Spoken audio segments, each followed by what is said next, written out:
नेता हानिया को अपनों ने ही मरवा दिया।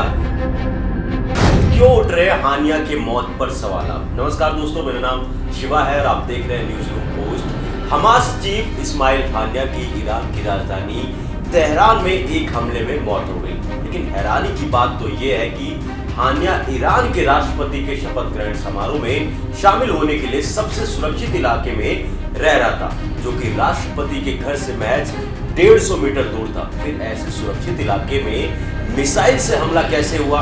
क्या हत्या में कोई अपना शामिल था? इसके अलावा कुछ अन्य सवाल भी उठ रहे हैं कि क्या हमास चीफ को उनके किसी करीबी ने मरवा दिया है? अब हानिया की मौत, हमास गुस्से में है और उसने कहा कि वो बदला लेगा। पर सबसे बड़ा सवाल, क्या हत्या में कोई अपना शामिल था? आप सभी को बता दें कि इस्माइल हानिया और उनके साथ आया प्रतिनिधि मंडल तेहरान के उत्तर में ईरानी रिवॉल्यूशनरी गार्ड्स के एक गेस्ट हाउस में ठहरा था। जिस वक्त हमला हुआ उस वक्त इस्लामिक जिहाद के महासचिव जियाद अल नखला और उनके साथ आया प्रतिनिधि मंडल इमारत की दूसरी मंजिल पर था।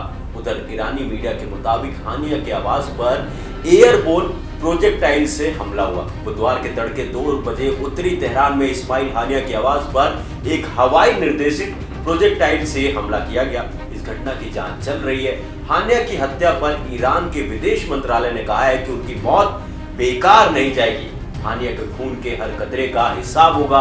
अब तेहरान फिलिस्तीन के रिश्ते और मजबूत होंगे। इस मौत पर पश्चिमी मीडिया हानिया को मारने में 2 एजेंसियों का हाथ बता रही है। मोसाद और सीआईए ने हानिया की लोकेशन दी।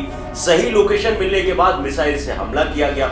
इस हमले के बाद इजराइल ने चुप्पी साध रखी है, लेकिन ईरान ने इजराइल को अंजाम भुगतने की धमकी दे दी है। रूस और तुर्की ने भी इजराइल के खिलाफ मोर्चा खोल दिया है। हालांकि नेतन्याहू एंड कंपनी ने अभी चुप्पी साध रखी है। इस बीच हानिया के बेटे का भी बयान आ गया है। हानिया के बेटे अब्दुल सलाम ने कहा है कि हम क्रांति की जंग लड़ रहे हैं। मेरे पिता की इच्छा पूरी हुई। मेरे पिता की हत्या से विरोध और तेज होगा। हानिया की मौत के पीछे इजरायली खुफिया एजेंसी मोसाद का बहुत बड़ा हाथ बताया जा रहा है। मोसाद करीब 15 साल से हानिया को ट्रैक कर रहा था। इस्माइल हानिया 3 महीने पहले ही तुर्की शिफ्ट हुआ था। अचानक मोसाद को हानिया के तेहरान जाने की खबर लगी। फिर तेहरान में मोसाद का नेटवर्क एक्टिव हुआ।